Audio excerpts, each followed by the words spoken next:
Hello everyone and welcome to this short video. Here I'm going to just demonstrate some of the Lilith's offensive commit logic under Lilith 2.0.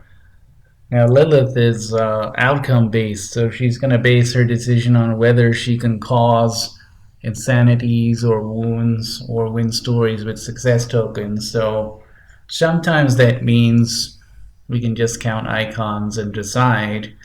But at other times, icon counting can result in inefficiencies for Lilith because of the interdependence of the terror and combat struggles. So I just want to show a couple of examples of what Lilith would do in certain situations and why. And I believe these are enough for you to understand fully how Lilith is going to deploy. So let's go from left to right. I've set up 4 scenarios here. And the first scenario is pretty trivial in that Lilith has 1 terror icon and 2 combat, and her opponent has nothing. So therefore, she can definitely win both terror and combat.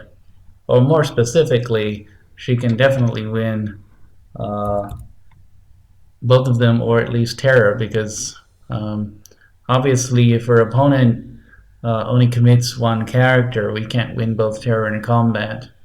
But if the opponent does defend with 2, then they're definitely going to lose 2. So this is how it works out. So the opponent can either commit nothing.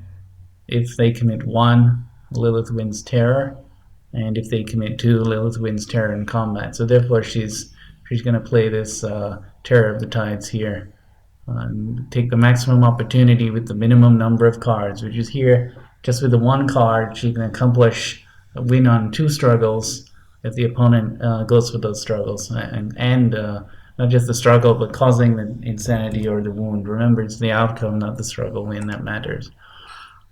So coming to the second one, Lilith has 2 dwellers below. Now let's ignore the special rules on the card. Let's just look at icons. So we've got terror, combat, and we've got a combat here on Gustav Johansson. The opponent has 1 terror, 1 combat. So the thing that you have to pay attention to here is if the opponent has only insanity immune characters, then you're never going to make a character go insane.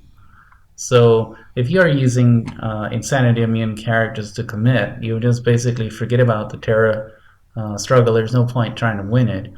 However, if you bring in other characters that are not terror immune, then you have to worry about whether you're behind on the icons, and then you need to at least draw.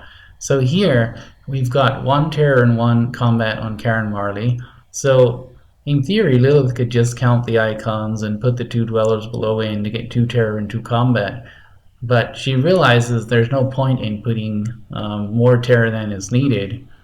In this case, since the Gustav Johansson is a lower potential character than Dwellers Below, she'll prefer to put him in for his combat icon. So she has 1 terror and 2 combat against Karen Marley's 1 terror, 1 combat.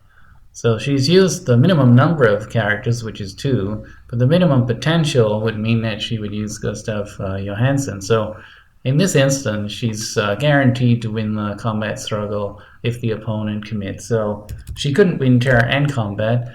She couldn't win terror at all, but she can win combat. Therefore, she'll commit these 2 characters. Coming to scenario number 3. So Lilith has 3 terror icons and 2 combat icons. And our opponent has 2 terror icons and no combat icons. So now the opponent, of course, has another character, but you can see in this example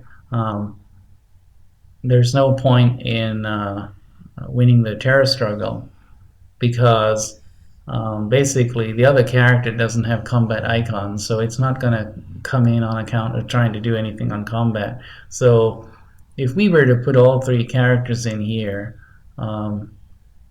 it's no different than just putting in the Terror of the Tides, because Terror of the Tides, he's insanity immune, so we lose the terror struggle, but it doesn't matter, and then we win the combat struggle. And even if our opponent brings in both of his characters, we still win the combat struggle. Now, you could say that bringing in 2 Lords of Silver Twilight would mean that if the opponent committed both of these characters, we would be able to win the terror struggle as well, but it's very unreasonable to assume the opponent would do that. So the opponent is not going to be foolish. So I hope you can understand the logic here that she will commit the Terror of the Tides alone here. Now moving on to the last example. Here Lilith has 1 terror, 1 combat on 2 cards. So the opponent has a terror here, and they have 2 combat. So here you have a situation where the terror might matter because the opponent may need to rely on characters who are not insanity immune in order to win the combat struggle.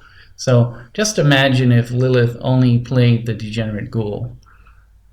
In this case, our opponent can play the Lord of Silver Twilight to tie up the terror, and then he can bring the 2 Gustav Johanssons in to win the combat. So what he's doing is he's making sure he doesn't lose the terror struggle to facilitate non-terror immune characters with combat to come in and contribute.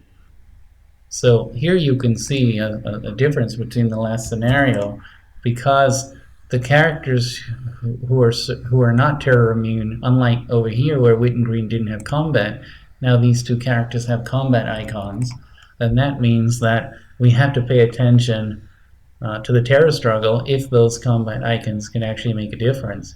So now Lilith will consider putting both the characters because one of them is not enough. And indeed this should suffice, because if the player just defends with Lord of Silver Twilight, he's going to lose the combat phase.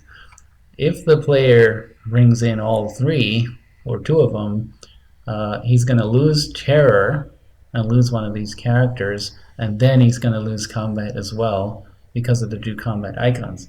So Lilith in this instance, she will play both of these characters here, because here she does need to win the terror struggle, even though the opponent has a character who's terror immune. There are other characters who are not terror immune who can tip the scales in the combat phase. So I hope that gives you an idea about how Lilith will work.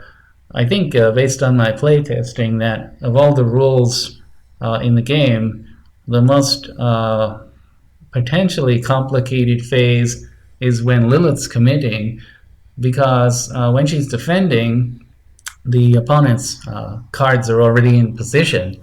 So you just you know what's there, and you go on what would happen exactly in that case. But when she's committing, you have to look through what are the things the opponent could do, and therefore which one produce the response that we want. So in the rules, it basically says that Lilith will try to get the outcome of terror and combat win. If she can't get that, she'll go for terror win, combat draw, and then she'll go for a terror draw and a combat win, in that order. And the reason the sequence is like that is because naturally the terror struggle comes before the combat, so it's easier to compute in that order, even though we may argue that combat is more lasting versus temporary insanity. Still, to make the game manageable, we ask Lilith to compute the terror struggle first, and that makes it so much easier to compute. A couple of other things I want to mention here. Generally, Lilith is committing based on superiority in terror and combat. The other occasion where she'll go in there is based on the investigation token. Now, the reason I chose the investigation token is some decks are geared up to winning stories this way, and those decks tend to have a few tokens, and generally speaking, in an average game there will not be too many of these tokens around. So usually the deck that has the superiority can commit a reasonably small number of characters to win this struggle. If you look at this board state here, the Cthulhu deck has almost 0 investigation, and Miskatonic has quite a lot. So it allows Lilith to take some sniping opportunities without being too unreasonable on her characters. In an earlier version, I actually had her to compute, the skill counts as well, and commit if she could win a token on skill.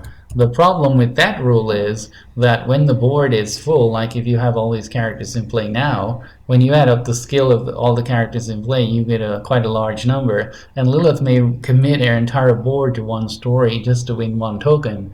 What happens then is the player can simply allow her to do it undefended, commit all the characters, exhaust them all, and on the player's turn, the player can commit to all three stories and kind of easily win a race. This was something I observed in the early days of the testing. So she sticks with winning on the investigation struggle for that reason. So I hope that you have a clear idea how to operate Lilith. Just have a few games. Usually it's not so difficult because the kind of trading logic is exactly what you'll go through as the player anyway. I mean, you'll look at the state, and I presume that in all these situations here, you would know if you were playing the game, you would know what you're gonna. If I gave you a goal, i.e., cause someone to go insane or wound somebody, you could work out exactly how to put these cards into play. I guess the only thing to bear in mind is for Lilith, we have to set some parameters or framework. So we have her go through that hierarchy of winning both struggles and then prioritizing terror over combat. And also, she's only going to trade terror for combat or vice versa if she can win investigation struggles. So that's how it works. Just try it out and see. It's actually rather simple. Although the earlier versions of the game were much more complex, you'll find now that it's pretty easy to do the math. So try it out and let me know. Thank you very much. Have fun.